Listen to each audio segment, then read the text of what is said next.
He's been practicing meditation for over 40 years, and he's the author of Is God in That Bottle Cap? A Search for Truth. I hope you enjoy my next guest, John Sambalino. John, welcome. Thanks, Carl. All right, I'm very new to meditation. I don't really know anything about it. I probably have a lot of misconceptions about it. So explain to me, what exactly is meditation?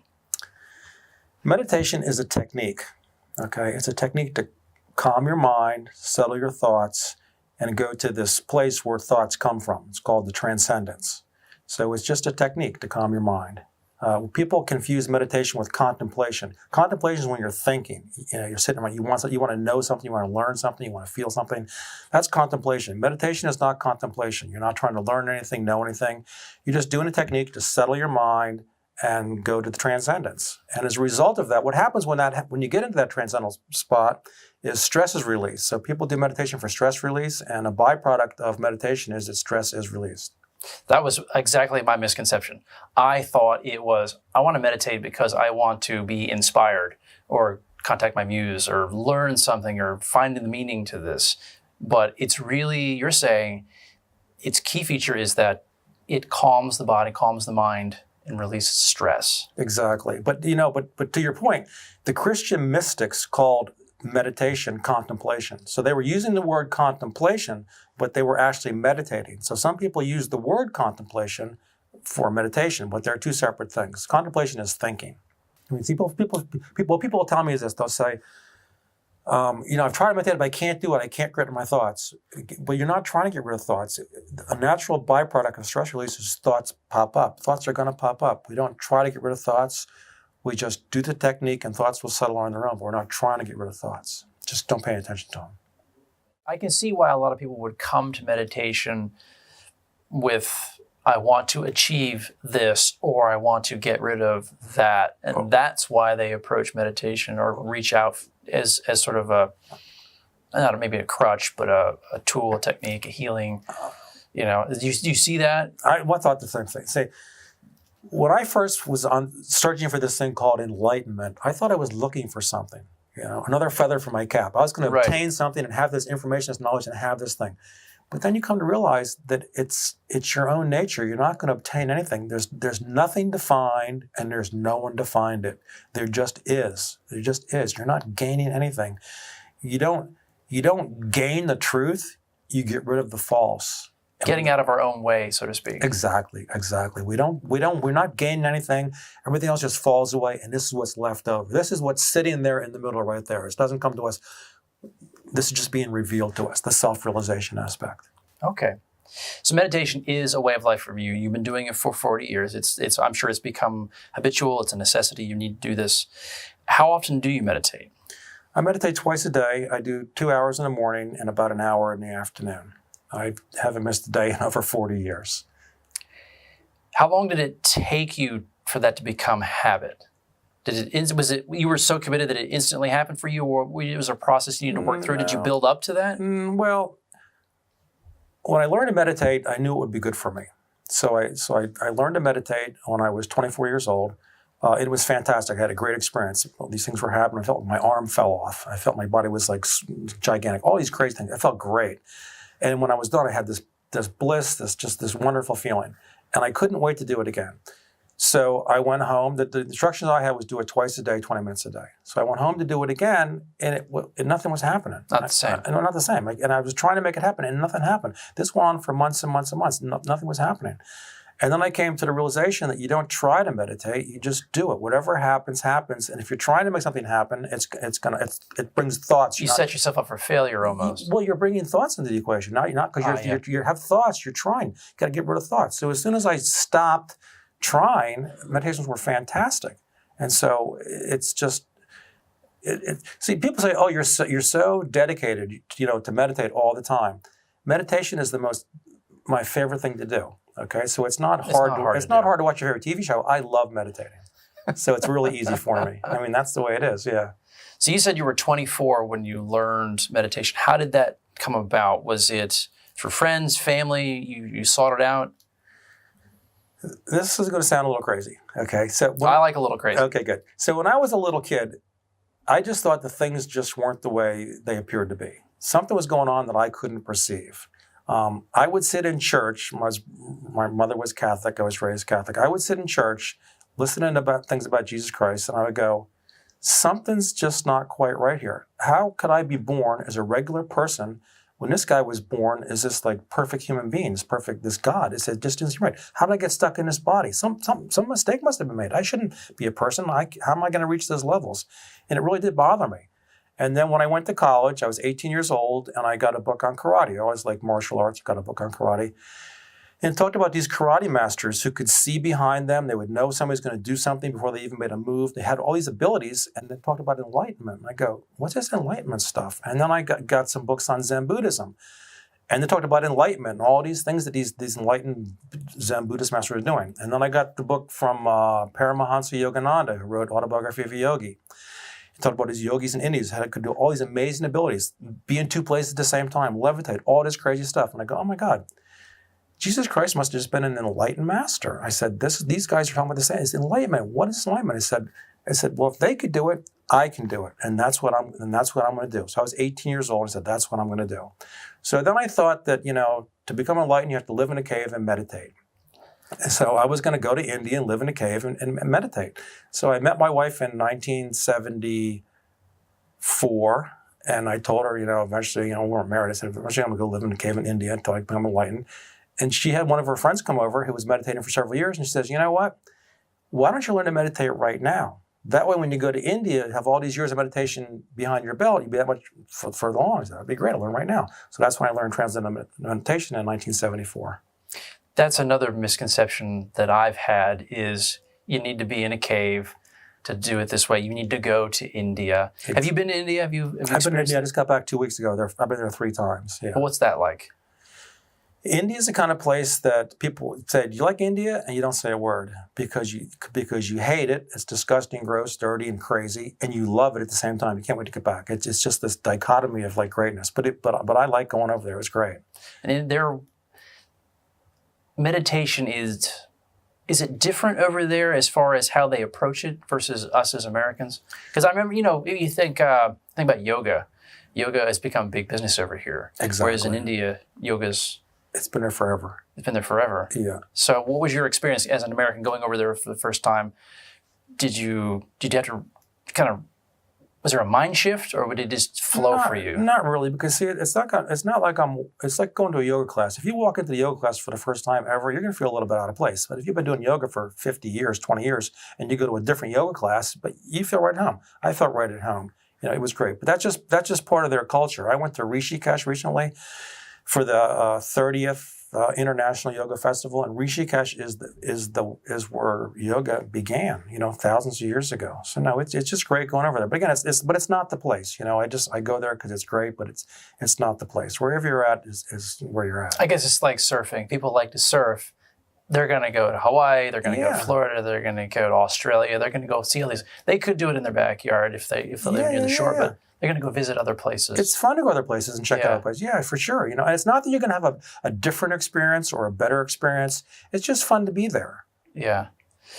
You've been doing this for a long time. Can you talk about how it's affected you and may have changed your life in some way? Well, it changes it in a lot of different ways. One way is stress release, okay? Typically, the only way that we have to get rid of stress is sleeping. You get a good night's sleep, you can release some stress. People think, I can have a glass of beer and that doesn't get rid of stress. So meditation gets rid of a tremendous amount of stress. And as the stress comes out, you're a less stressful person, but then at the same time, things don't stress you out as much because your system gets stronger, the stress is gone, so things don't stress you out. So what might have stressed me out 40 years ago doesn't stress me out at all today. And it's not that I'm trying not to get bummed out, trying not to get stressed out, trying not to get aggravated. I'm just not aggravated. It just doesn't bother me. I just don't care because things just change. How many people do you think meditate worldwide? Good, high percentage, 20%, 25%? Oh, I don't know. I mean, for the art of living, I think they've had 20 million people have done some of their stuff. TM, yeah, I mean, a big percentage. But, when I started meditating, yoga, meditation, it was like crazy. I mean, when I was in high school, I graduated high school in 1968. There was a kid in my class that did yoga. I mean, we thought this kid was a nut job. I mean, no one even heard of yoga. But now there's a yoga studio on every corner in every town and every state, so now it's mainstream. Why do you think it's taken so long for something that existed for thousands of years, on one side of the planet, to reach to the other side of the planet? It was just a slow process. I mean, it was first brought to the United States by this guy, Yogananda. He like in the 20s, 30s? Back in the 20s and 30s. He brought, meditation, yoga to the United States. And then Maharishi Mahesh Yogi came over in the 60s, and the Beatles were a big thing. Yeah. So that's what happened. When the Beatles did it. That got mainstream. And then all the celebrities started doing it. That's why they're bringing it mainstream. But people do it, because it's effective. So if it's effective, I mean, if I learned to meditate and I thought it was great, I'm going to say, Carl, this is great. You got to learn to meditate, So people learn to meditate. But besides that, I learned to meditate. A couple of my best friends go, what's going on with you? And I go, what are you talking about? Oh, so they noticed. Oh, they noticed, and they learned to meditate, And my friend of mine, his wife goes, you've changed so much. And he goes, what are you talking about? He goes, you just seem more friendly to be around, nicer to be around. He goes, what are you talking about? He didn't realize it, but people on the outside, they do realize it. They pick up on this stuff, that you're not as grouchy, you're just calmer, more at ease for every situation, And that's how it works too. If a calm person will calm everyone around them, a crazy, insane person will get everybody excited around them. I mean, all this stuff wears off on you. It affects you. I mean, your state of mind affects your surroundings, your family, your environment, people you work with, everybody. In today's fast-paced life, we could all probably use a little bit of more of strength in our stress, stress inhibitors. Yeah. You wouldn't believe, you probably do believe, who's meditating. I mean, everybody and their brother is meditating. Howard Stern meditates, Jerry Seinfeld meditates, Oprah Winfrey meditates, Clint Eastwood meditates, Bill Gates meditates, Tony Robbins, they're all meditating. I said, it's not for their health, but it is for their health. They're getting rid of stress so they can deal with what comes their way much, much better. And they're more productive, more creative. It's just a great thing to do. When we were talking before the interview, I was asking you about some of your travels. Share some of the unique places you've been to. Well, I've been all over the place. I mean, one of these guys that I like to read a lot about is this guy, Sri Ramana Maharshi. He was an enlightened Indian saint. He died in 1950. And this guy was just like a modern day, enlightened person, modern day 1950. And he meditated for part of his life. For 22 years, he meditated in these 2 caves in this mountain in India. He never said a word, just meditated for 22 years in silence. And I wanted to go to his ashram, which is by the caves, and go up there and just meditate in those caves. And I did. I went with my daughter. She had a break from school, and she says, take me someplace exotic. I go, let's go to India. So we went to India, and I went to these caves and meditated, and it was fantastic. But it wasn't any different from meditating at home. I just wanted to be there in the caves where this guy meditated. But probably the coolest place I ever meditated was in the King's Chamber in the Great Pyramid of Egypt. King Tut? Yeah, well, no, it was nobody was ever buried in the Great Pyramid. They never found a mummy there. No one was ever buried there. They're not even sure it was meant to be buried there. But it was just in the center of this gigantic pyramid is this place called the King's Chamber. So my wife and I walk into this place. We're the only people in the room, and there's this sarcophagus. It's like a stone coffin in a corner, and we walk over, and this guy climbs out. And I go, what's going on? The guy was from Australia. And he goes, you got to get in here. You got to meditate. You're not going to believe what happened to me. I go, what happened? I don't know. It was crazy, But I had read about this before in this book by Paul Bruton. Paul Bruton, back in the 30s, went over to the King's Chamber to meditate in that sarcophagus. He was in there. He closed his eyes, and he said he felt phantom forms going through the room, and then a priest in white robes came over to him and says, go lie in this sarcophagus and meditate. And he got in the sarcophagus, closed his eyes, and he had this sensation that he had died, and he was brought back to life. And then this figure said, now you know the true reality. Man doesn't die. You're this consciousness. And Napoleon, back in, I guess, the 1800s, he meditated in the same thing. He was there overnight by himself. The next day he came out, totally shaken. People said, what happened? He goes, I can't say. He never told anybody what happened. He says, don't even ask me. So I'm going to lie in this thing, and I go, I don't know what's going to happen to me, So I lay down and close my eyes. I didn't meditate. I just closed my eyes, laid down, and let go of everything. And immediately I shoot out in every direction. It's like I'm in outer space. My body's dissolved. I'm just pure consciousness, the whole thing. It was just fantastic. And then I just did it for, I don't know, 5 minutes, and then I done and came out, and it was great. But what happened was the pyramid, the king's chamber, the sarcophagus, where it's located, its orientation, the makeup of the whole thing, caused that experience. For some reason, it caused, and what I think what it did was it just cut out all vibrations and there's dead silence that enabled me to have that experience. And while the whole pyramid is made of 2.5-ton limestone blocks, the Great Chamber, the King's Chamber and the Great Pyramid, that is lined with 80-ton red granite blocks, the whole thing. Now, they did it for a reason. What was the reason? Perhaps it was what the Egyptians called the mysteries, to take people to this death-like trance, bring them back to realize this is kind of the reality. And Paul Bruton thought that Moses himself actually went through these initiations in the King's Chamber. Who knows? But that's what he believes. It's kind of like when you go to the Grand Canyon, you can't put it into words. No. Photographs do it no justice. No. You have to be there and experience You that. have to. You're talking about something you can't put in words. In my book, I talk about it's like the taste of a banana. You can taste a banana, but you can't tell somebody else what a banana tastes like.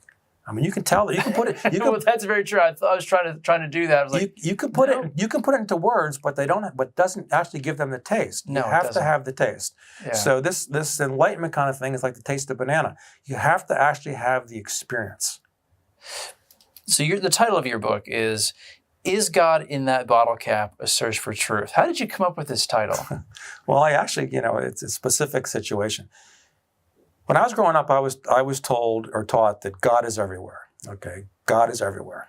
So I used to swim in South Carolina. I lived in South Carolina for several years. I used to swim at the local YMCA.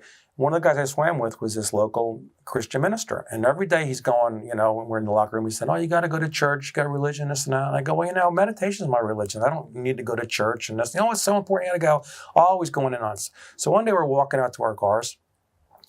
And he's getting in again, you got to go to church. And I look down, there's a bottle cap lying on the ground next to my car. And I go, hey, Dan, see that bottle cap? I go, is God in that bottle cap? And he looked at me kind of waiting for a punchline. I go, no, seriously. If God is everywhere, is he in that bottle cap or just everywhere but just not in that bottle cap? And then I go, how about the bullet that shot Kennedy? I go, was God in the bullet that shot Kennedy? Or was he just everywhere except for the bullet that shot Kennedy and in that bottle cap? I said, if God is everywhere, God has to be the ultimate building block of the physical universe, the ultimate building block of every little thing, even thoughts. And I went on and had a whole conversation with the guy about God, reality, and, universe, and that's where the title came from. If someone is of a particular religious bent, Christianity, Judaism, Hindu, whatever, and they read your book, is this going to challenge them, or is it intended to sort of change their perceptions of things? Yes and no. Christ was an enlightened master. Buddha is an enlightened master. Krishna is an enlightened master. But their teachings that are being taught today are not necessarily what they were teaching. This is what people understood them to be saying, but it's maybe not quite what they were talking about. But no, it'll make you stronger in your religious beliefs. Christianity has the Christian mystics. They all meditated. Buddhists, they meditate.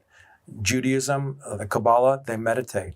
Islam, the Sufis, they all meditate. Meditation was a part of all these religions. It's just been lost throughout the years, but it's part of the whole thing.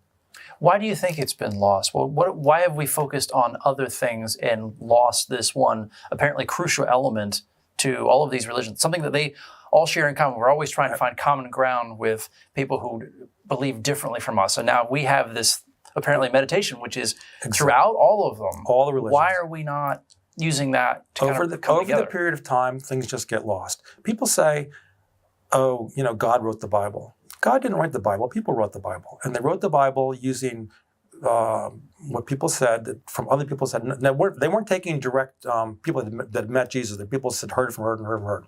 So let's just look at one thing in the Bible. Be still and know that I am God. Okay? So you, Carl. So what does that mean to you? It means, well, Jesus says, be still and know that Jesus is God. Not necessarily. That's not what he meant. Let's just say that you personally meet Jesus Christ. And you go, Jesus, can you please tell me what the ultimate reality is? He goes, Carl, I'm going to tell you right now what the ultimate reality is. He says, be still and know that you are God. And you go, what? He goes, this is the ultimate reality. Carl, be still and know that you are God. And you go, that's fantastic. You go home to your wife or your family and they go, what did Jesus say? He said, you're not going to believe it. He said, be still and know that I am God. So now you have be still and know that I am God in the Bible. Is that what it meant? You don't have to be still to know that Jesus was God. I mean, he's the God. But what is God? God, there's God the Son, God the Father. It's all the same thing, But what Jesus experienced, what Buddha experienced, what Krishna experienced, what Sri Ramana Maharshi experienced, they're all experiencing the exact same thing. And people are thinking, oh, there's different religions, different gods. No, it's one thing. They're experiencing the same thing. There's a lot of truth to that. Monks meditated or contemplated. Yeah. You talk a little bit about the contemplation versus meditation. I think we were talking about that before we came on the show here. Yeah. Well, they both have they're both good. I mean, I contemplate and I meditate. So you meditate and you close your eyes and whatever happens, happens. You just kind of dissolve in his consciousness. But contemplation is thinking about the reality of the universe and how do you fit in it and what's going on, and what is the ultimate reality? What is going on? And that's thinking about it. So they both have their same things, but it's not the kind of a thinking thing. You have the experience, but words are so hard to describe what's going on because to have an experience, you need three things. You need the person that's going to have the experience. You need something to experience, and the act of experiencing. But this ultimate reality is what everything is, including you and myself. Everything is the ultimate reality. Jesus is the ultimate reality. So you don't experience the ultimate reality. You are the ultimate reality. Your little finger doesn't experience itself. It is itself. Jesus didn't experience God. He was God. Buddha didn't experience God. And so was everybody else. When they say the kingdom of Christ or the kingdom of God lies within you, that's 100% true. When they say God is in everyone, that's 100%. God doesn't come into life. God is life. For those who are watching who may not meditate, there may be people watching who are just getting their feet wet with this whole meditation. They're beginning their journey, their path with this. Right. Obviously, I would advise them to read your book, but any advice you would want to give anyone watching who is maybe interested or is struggling? Because you said yourself you were struggling. You had this initial experience, which is fantastic, and then it didn't happen for a while. Right. Any advice on that? Yeah, I think meditation is very, very, very important. It's so you got to make it part of your life. And there's a million different kind of meditation techniques out there, and everybody's telling you theirs is the best. So which one's the best? The best is the one that's best for you, which feels right for you. I like a mantra-based meditation. Transcendental Meditation has TM, the Art of Living was the organization. They have this the Sahaj Samadhi meditation, but there's Buddhist meditations. There's all kinds of meditations. What I say is it should fit your personality. You should do something that feels right for you. But also it's this. Meditation is like taking a shower in the morning. You wake up in the morning, you take a shower, and you don't walk around all day going, I took a shower, I feel great, took a shower, I feel great. No, you take a shower and you live your life. Meditation is the exact same thing. You learn a meditation technique from a reliable source, you meditate, and when you're done, you live your life. You don't have to shave your head, put on an orange robe and sandals. You live your life. The changes happen from the inside out. You just make it part. And you take 40 minutes a day total, and there's change will come. Yeah, if I could say this is the reason I wrote my book. I want to instill one belief in people. There's something else going on besides what your senses pick up. There's something else going on. What is it? Who knows? There's something else going on. And whatever it is, it's worth checking out. Now, Jesus described it as the kingdom of heaven. He said, that's what's going on, and it lies right inside of you. Check it out, But no one can tell you what it is. You're not going to get it in a book. No one can tell you what it is, like the taste of a banana. No one can tell you what a banana tastes like. You have to taste it yourself. People can point you in the right direction, but they can't give it to you. It's something you have to realize for yourself. They call it self-realization. That's that you realize this for yourself, that this whole universe is nothing but one gigantic consciousness that never came into existence, never goes out of existence, and everything is it. But at the same token, everything has an individual aspect to it. You're Carl, I'm John, we're different people, but at one level, we're the same. The same as a coffee cup and a pen and a bottle cap. At one level, they're all different. Another level, they're all the same. It's incredible. So once again, to touch on techniques, I guess it's test all things and hold fast to that which is good. Find what works for you. They're all good because they all say they're the best. They're all good. You don't want to jump from technique to technique to technique. You want to just stick out one. Get one and stick with it. The reason I say Transcendental meditation and the Sahaj Samadhi with the Art of Living is I've done them both, and I know they're great, and millions of people do them. But people do these mindful meditations. The Zen people would look at a wall, stare at a wall. That's a Zen. People use yantras. A mantra is a sound that you say to yourself quietly. A yantra is like a picture you look at with designs, and by just looking at this picture in a certain way, you have these. It takes you to this transcendental experience. They're just techniques to take you to the transcendence. But I'll just say this. Meditation does not create an experience. All meditation does is allow you to experience what's already right there. It's always there. We're just not experiencing it. I talked in my book about a friend of mine. We're sitting in the kitchen. We're talking about this in my house, and I go, Mark, do you see that clock on the wall? Can you hear it ticking? And he goes, no. I go, because it doesn't tick. The clock makes no noise. I said, but one time I came down in the middle of the night to get a glass of water, and it's dead silence, and all of a sudden this clock is ticking. I go, oh my God, this clock ticks. I just never could hear it. It was so faint. I go, when did that clock start ticking? Okay, it was always ticking. Well, this ultimate reality is always there. We're just not aware of it. And why aren't we aware of it? Because our senses take us out the whole. First of all, our parents tell us we're individual people, and our senses are always taking us out. Instead of going out with our senses, meditation takes us in to where the seat of thought, where thoughts come from, and then beyond. That's what meditation does. Can you liken it to there's a lot of noise out there, and this helps us suppress the noise? Exactly. It changes the signal to noise ratio? It just shuts it out. And so what happens is the physical noise doesn't go away. When you're for meditating, for example, the physical noise doesn't go away. It just doesn't bother you. It just doesn't bother you. I mean, say your room's your cave. Well, one time my cave was the middle seat on an airplane. The people on both sides of me were talking to each other the entire time for the whole flight, and I was meditating. I didn't hear a word. I just closed my eyes. Remember, nothing didn't bother me at all. That was my cave. So yeah, it just kind of you don't block it out. It just naturally you just don't listen to it. You just pay no attention to it. Excellent. Well, John, thank you so much for joining me and sharing all your fascinating thoughts on the topic of meditation. I really do appreciate it. Oh, sure. Thanks. For more information, go to isgodinthatbottlecap.com. Thanks, Carl.